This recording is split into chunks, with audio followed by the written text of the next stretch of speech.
Ballot ബോക്സുകൾ സൂക്ഷിച്ച JDT ഇസ്ലാം educational കോംപ്ലക്സിലെ strong റൂമിന് പരിസരത്തുള്ള മെറ്റീരിയൽ റൂം എന്ന് പറയുന്ന റൂം, പുറത്ത് സ്ട്രോങ് റൂം എന്ന് എഴുതി ഉള്ളിൽ മെറ്റീരിയൽ റൂം എന്ന് പറയുന്ന റൂം തുറന്നത് ചട്ടലംഘനമായി എന്ന് ഇന്നത്തെ ചീഫ് ഇലക്ഷൻ കമ്മീഷണറുടെ അറിയിപ്പിൽ നിന്ന് വ്യക്തമായി. ഒരു റൂമുകളും കൗണ്ടിങ്ങിന് മുമ്പ് തുറക്കരുത് എന്നുള്ള കർശനമായ നിർദ്ദേശം വന്നതിൽ ഒരു കാര്യം വ്യക്തമാണ്, ഇന്നലെ ഉണ്ടായത് കൃത്യമായ ലംഘനമാണ്.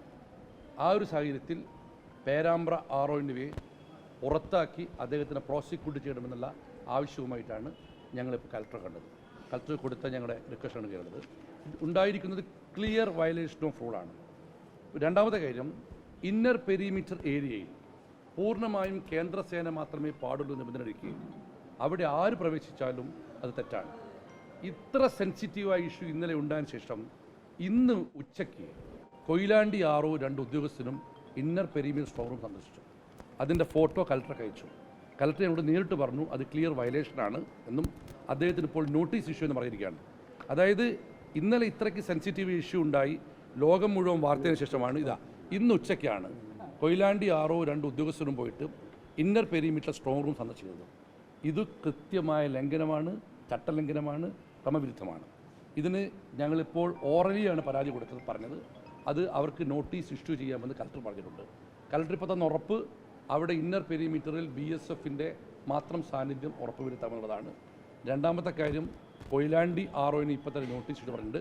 പക്ഷേ ഞങ്ങൾ രണ്ട് കാര്യം കൃത്യമായി പറഞ്ഞിട്ടുണ്ട്. ഈ ചട്ടലംഘനം നടത്തിയ 2 ROനെയും പേരാമ്പ്ര ROൻ്റെയാണ് റിക്വസ്റ്റ് കൊടുത്തത്. കാരണം ഇപ്പോഴാണ് കൊയിലാണ്ടി ROയുടെ വിവരം ലഭിച്ചത്.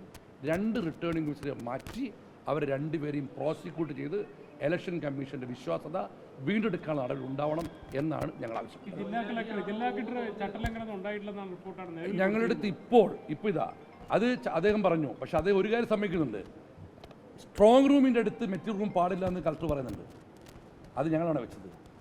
സ്ട്രോങ് റൂം പരിസരത്ത് മെറ്റീരിയൽ റൂം പാടില്ല എന്നുള്ള കാര്യം കലക്ടർ അംഗീകരിക്കുന്നു. 2, സ്ഥാനാർത്ഥിയോ ഏജൻറ്റോ അറിയാതെ ജില്ലാ ഇലക്ഷൻ ഓഫീസറുടെ പെർമിഷൻ ഇല്ലാതെ പരിസരത്ത് പോകാൻ പാടുന്നുണ്ട്. അത് 2 ലംഘനം ഉണ്ടായില്ലേ?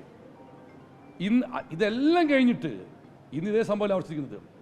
ഇന്നർ പെരിമീറ്ററിനകത്തേക്ക് പോകണമെന്നുണ്ടെങ്കിൽ ജില്ലാ ഇലക്ഷൻ ഓഫീസറുടെ പെർമിഷൻ വേണം, പ്രത്യേക സാഹചര്യം വേണം, കാൻഡിഡേറ്റ് അറിയിക്കണം. ഇതൊന്നുമില്ലാതെ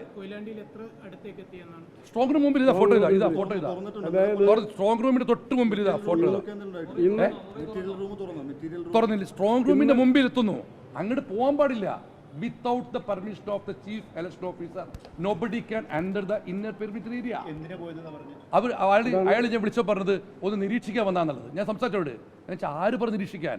അപ്പോൾ റിട്ടേണിംഗ് ഓഫീസർമാരുടെ പ്രവർത്തനത്തിൽ ദുരൂഹതയുണ്ട്. ഇത് അട്ടിമറിക്കാനുള്ള ശ്രമം ഉണ്ട് എന്നുള്ളത് ഇന്നലത്തെ സംഭവത്തിന് പുറമെ ഇന്നത്തെ സംഭവത്തോട് കൃത്യമായി ബോധ്യപ്പെട്ടിരിക്കുന്നു. ഇന്നലത്തതിൻ്റെ പശ്ചാത്തലത്തിലും ചീഫ് ഇലക്ഷൻ കമ്മീഷണറുടെ ഡയറക്ടർ അടിസ്ഥാനത്തിലും പേരാമ്പ്ര ROനെ മാറ്റി അദ്ദേഹത്തെ പ്രോസിക്യൂട്ട് ചെയ്യുന്ന ആവശ്യത്തോടൊപ്പം ഇന്ന് കൃത്യമായ ചടങ്ങ് നടത്തിയ കൊയിലാണ്ടി ROയുടെ പേരും അതേ നടപടി വേണമെന്നാണ് ഞങ്ങൾ ആവശ്യം.